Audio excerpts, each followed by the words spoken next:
দেখতে দেখতে দিনগুলো কেমনভাবে কেটে গেল। কত কিছু হারিয়ে গেছে জীবন থেকে, আবার কত কিছু নতুন পেয়েছি জীবনে। আর দেখতে দেখতে একটা বছর কেটে গেল। হাই বন্ধু, আমি খোকন। কেমন আছো সবাই? আশা করি সবাই ভালো আছে। কিভাবে যে একটা বছর কেটে গেল চোখের নিমেষে।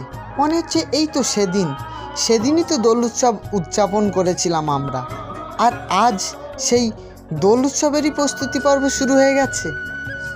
কিভাবে যে দিনগুলো কেটে যাচ্ছে তা বুঝে উঠতেই পারছি না। যাই হোক বন্ধু, প্যান্ডেলের কাজ শুরু হয়ে গেছে, আর দুদিন পরেই দোল, আর তারই প্রস্তুতি পর্ব শুরু হয়ে গেছে। আর তোমাদের এই প্রস্তুতি পর্ব থেকে শুরু করে দোল উৎসবের প্রতিটা জিনিসই দেখাবো আমি, প্রতিটা অনুষ্ঠানই দেখাবো। তোমরা সাক্ষী থেকো এই অনুষ্ঠানের। যারা আসতে পারোনি তাদের জন্যে এই অনুষ্ঠান, আর যারা আসবে বলছো তারা অবশ্যই এই অনুষ্ঠানে আসতে পারো। অবশ্যই কমেন্টে জানিও, আমি তোমাদের ঠিকানা বলে দেব। যাই হোক, এটি হলো বসন্ত উৎসব, আর এই বসন্ত উৎসবে দোল পূর্ণিমা, আর এই দোল পূর্ণিমায় আমাদের এখানে অনুষ্ঠান শুরু হয়।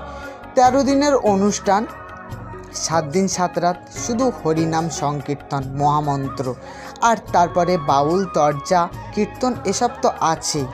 তাই এই অনুষ্ঠান আনন্দে মুখরিত হয়ে যায়। কত মানুষের আনাগোনায়, কত মানুষের সাথে দেখাশোনা, কত মানুষের সাথে মনের মেলবন্ধন, সব যেন একাকার হয়ে যায়। আনন্দ, হাসি খুশি, গান, হাসি বাজনা সব মিলেমিশে যেন এক নব বৃন্দাবন তৈরি হয়। তাই বন্ধু, সবাই এই অনুষ্ঠানে অবশ্যই আসতে পারো। এখানে থাকা খাওয়া সব রকম ব্যবস্থা আছে। আর যারা আসতে পারবা না তাদের জন্য আমি প্রতিদিন এই ভিডিও আপলোড করতে থাকবো। তো দেখা হচ্ছে আবার নতুন কোনো ভিডিও নিয়ে। ততক্ষণ চোখ রাখো, আর সবাই ভালো থেকো।